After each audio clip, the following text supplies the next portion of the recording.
तो आज ये जो वीडियो है ये वीडियो एक बहुत ही इंपॉर्टेंट टॉपिक के ऊपर है जो हम सभी के जीवन का एक बहुत ही अहम हिस्सा है। जो एक व्यक्ति की जो सेक्सुअल लाइफ है उसको लेके ये वीडियो है कि सेक्सुअल लाइफ के अंदर कई बार कुछ प्रॉब्लम्स हो जाती है, जिन प्रॉब्लम्स की वजह से उनकी सेक्सुअल लाइफ डिस्टर्ब हो जाती है, उसकी वजह से उनका जो इंटरपर्सनल जो उनका रिलेशनशिप है हस्बैंड वाइफ का वो डिस्टर्ब हो जाता है। उसकी वजह से जो व्यक्ति है वो बहुत सारी परेशानियों से गिर जाता है। और उसी में ही जो सेक्सुअल प्रॉब्लम्स है उसी के अंदर ही एक प्रॉब्लम है जिसको इरेक्टाइल डिसफंक्शन के नाम से जाना जाता है। उसके बारे में ये पूरा वीडियो है कि इरेक्टाइल डिसफंक्शन है वो किस तरह से होता है और इसका पूरा ट्रीटमेंट किस दिशा में हम आगे बढ़ें कि इसका पूरा ट्रीटमेंट हम आराम से कर सकें।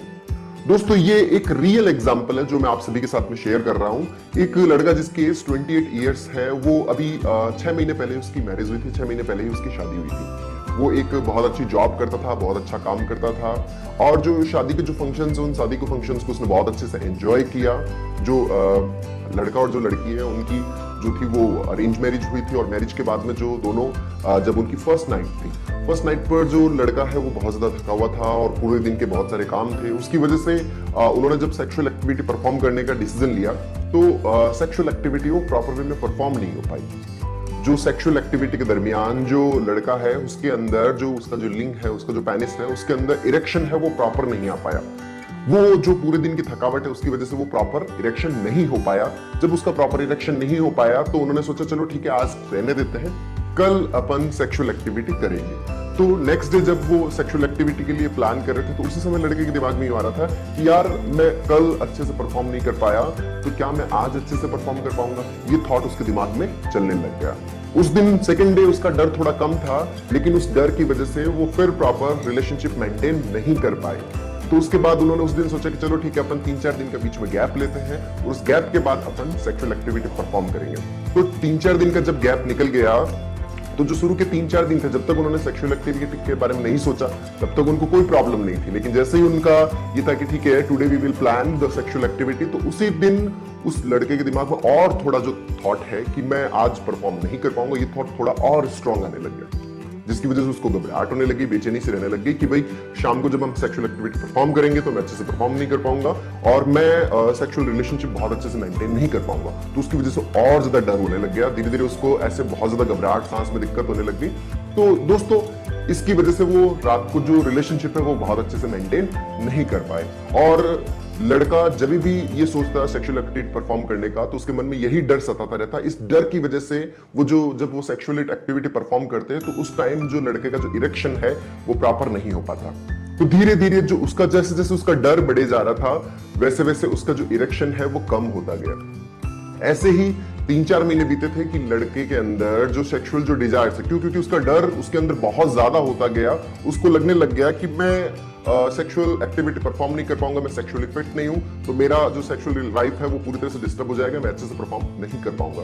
तो उसकी वजह से उसके अंदर डर लगातार बढ़े जा रहा था और उस डर की वजह से जो उसका इरेक्शन है वो पूरी तरह से डाउन जाने लग गया। और एक दिन ऐसा आया कि जब वो सेक्सुअल एक्टिविटी परफॉर्म करने की सोच रहे थे, लड़के के अंदर बिल्कुल भी इरेक्शन नहीं हो रहा था और ना ही उसके अंदर वो जो सेक्सुअल डिजायर्स है वो फील कर पा रहा था, क्योंकि डर बहुत ज्यादा था और उस डर की वजह से डिजायर्स है वो भी डेवलप नहीं हो पा रही थी। और उसकी वजह से उन्होंने फिर गैप लेने स्टार्ट कर दी कि ठीक है हम 10 दिन बाद में सेक्सुअल एक्टिविटी परफॉर्म करेंगे या 15 दिन बाद में सेक्सुअल एक्टिविटी परफॉर्म करेंगे। लड़का जो है वो इससे भागने लग गया, एस्केप लर्निंग उसके अंदर होने लग गई। एस्केप लर्निंग का मतलब क्या है कि जहां हमें लग रहा हो कि हमें वहां पे अनईजी एक्सपीरियंस होगा, वहां पे हमारा खराब एक्सपीरियंस होगा, तो उस खराब एक्सपीरियंस से बचने के लिए हम उस चीज से भाग लें, हम उस चीज को फेस ही ना करें, हम उस चीज से पहले ही उस चीज से कोई ना कोई ऐसा बहाना बना के हम दूर हो जाए। तो वो धीरे धीरे बहाने बनाने लग गया कि नहीं आज मूड नहीं है, ठीक है आज तो घर वाले सारे साथ में हैं। तो इस तरह से धीरे धीरे उसके बहाने बनने लगे और सेक्सुअल एक्टिविटी से वो दूरी बनाने लग गया और धीरे धीरे उसकी जो डिजायर है वो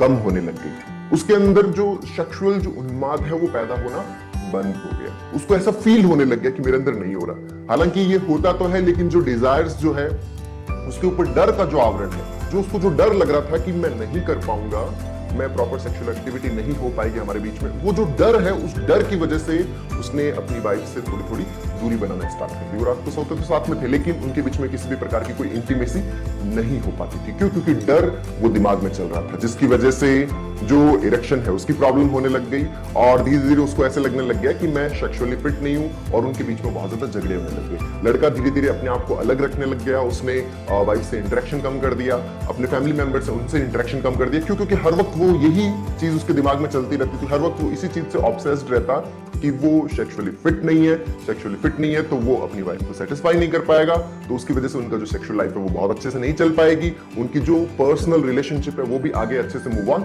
नहीं हो पाएगी, उनकी जो शादीशुदा जिंदगी है वो भी बहुत अच्छे से नहीं चल पाएगी। हर वक्त उसके दिमाग में यही थॉट चलने लग गया, जिसकी वजह से उसको हर वक्त एंजाइटी से रहने लग गई और वो धीरे धीरे डिप्रेशन में जाने लग गया। इसकी वजह से उसका जो वर्क है वो भी बहुत ज्यादा प्रभावित होने लग गया। तो फिर जब उनके घर वालों को जब इस चीज के बारे में पता चला, उसकी जो वाइफ ने जब इस चीज को फील किया, तो उन्होंने उसको डॉक्टर को दिखाया, वो हमारे पास लेके आए उसको, तो हमने उसके जो रूटीन इन्वेस्टिगेशन है वो किए। अब यहाँ पर रूटीन इन्वेस्टिगेशन के अंदर जो ब्लड इन्वेस्टिगेशन है वो किए गए और उसके अलावा थायराइड है उसकी जांच की गई और साथ में जो टेस्टोस्टेरोन और कुछ दूसरे जो सेक्सुअल हार्मोन्स है उनकी जांच की गई। वो सारी जांचें नॉर्मल थी, वो सारे इन्वेस्टिगेशंस नॉर्मल थे, फिर भी वो लड़का प्रॉपर वे में सेक्सुअल एक्टिविटी परफॉर्म नहीं कर पा रहा था। क्यों? क्योंकि ये जो डिस्फंक्शन है, इन्वेस्टिगेशंस नॉर्मल है पर फिर भी वो एक्टिविटी परफॉर्म नहीं हो पा रही, इसको साइकोसेक्सुअल डिस्फंक्शन बोलते हैं।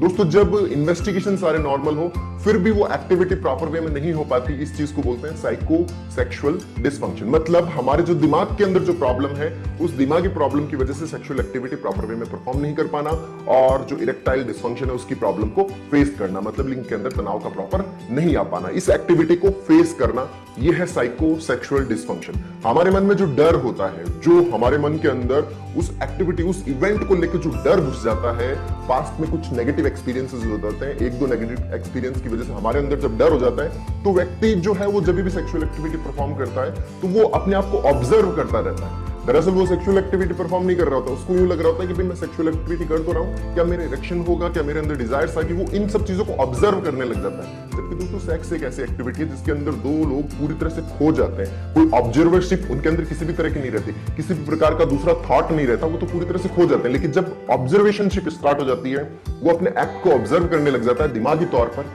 तब इस तरह की प्रॉब्लम्स होने लग जाती है और धीरे धीरे ये एक डिस्फंक्शन का रूप ले लेती है और उसका डर बढ़ने लग जाता है और जिसकी वजह से इरेक्टाइल डिस्फंक्शन जैसी प्रॉब्लम हो जाती है या फिर प्रीमेच्योर इजैकुलेशन जैसी प्रॉब्लम भी इसके अंदर बहुत ज्यादा कॉमन है। क्योंकि दोस्तों एंजाइटी के अंदर हमारा जो ऑटोनॉमिक नर्वस सिस्टम है वो एबनॉर्मली एक्टिवेट होता है, डर के अंदर ये एबनॉर्मली एक्टिवेट होता है और इसकी वजह से साइकोसेक्सुअल डिस्फंक्शन हो जाता है।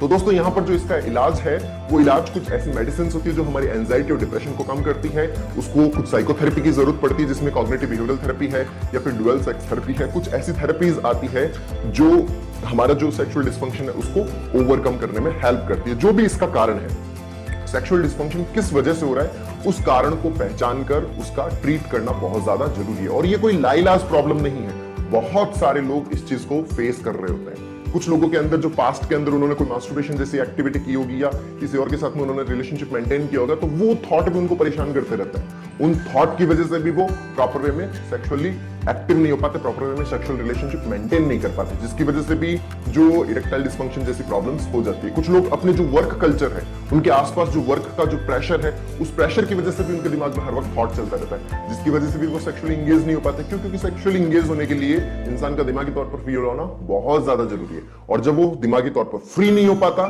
तो वो इजीली एक्टिविटी के अंदर इन्वॉल्व नहीं हो पाता और इन्वॉल्व नहीं हो पाता तो फिर उसके अंदर इस तरह की प्रॉब्लम्स होना एक स्वाभाविक है। तो दोस्तों अपने स्ट्रेस को कम रखें। अगर आप इस चीज से दूर रहना चाहते हैं, अगर आप इस चीज का ट्रीटमेंट करना चाहते हैं तो अपने आप को स्ट्रेस से दूर रखें। आप अपने जीवन में योगा को इंक्लूड करें, मेडिटेशन को इंक्लूड करें और पॉजिटिव थिंकिंग को अपनी लाइफ में इंक्लूड करें और साथ में सीबीटी जो कॉग्निटिव बिहेवियरल थेरेपी है, उस थेरेपी को अपनी जिंदगी के अंदर, अपने day to day life style के अंदर उस चीज को अपनाएं ताकि आपका जो भी डर है उस डर को दूर किया जा सके।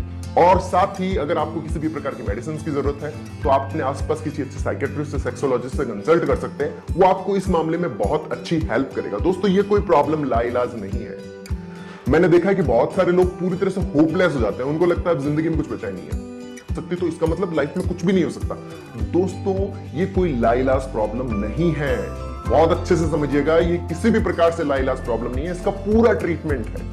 आप अपने साइकेट्रिस्ट से बात कीजिए, सेक्सोलॉजिस्ट से बात कीजिए, काउंसलर से मिलिए, वो आपको इसका पूरा ट्रीटमेंट देंगे। आप पूरी तरह से नॉर्मल हो जाएंगे। इसके अंदर जो भी इलाज चलता है एकदम शुरू में जो अपन प्रॉपर ट्रीटमेंट लेते हैं, ये कोई 4 या 6 महीने का एक प्रॉपर ट्रीटमेंट होता है, और उस ट्रीटमेंट को जब हम प्रॉपर रूप में ले लेते हैं तो हम इसमें पूरी तरह से नॉर्मल हो जाते हैं। और जिस वजह से ये चीज प्रॉब्लम क्रिएट कर रही है, जिस वजह से ये समस्या पैदा हो रही है, उस वजह को अगर ठीक कर लिया जाए तो हम इस प्रकार की प्रॉब्लम से कभी भी परेशान नहीं होते। तो अपने आप को दिमागी तौर पर स्वस्थ रखिए, अपने आप को फिजिकली फिट रखिए और अपनी सेक्सुअल लाइफ को बहुत ही ज्यादा खूबसूरत बनाइए।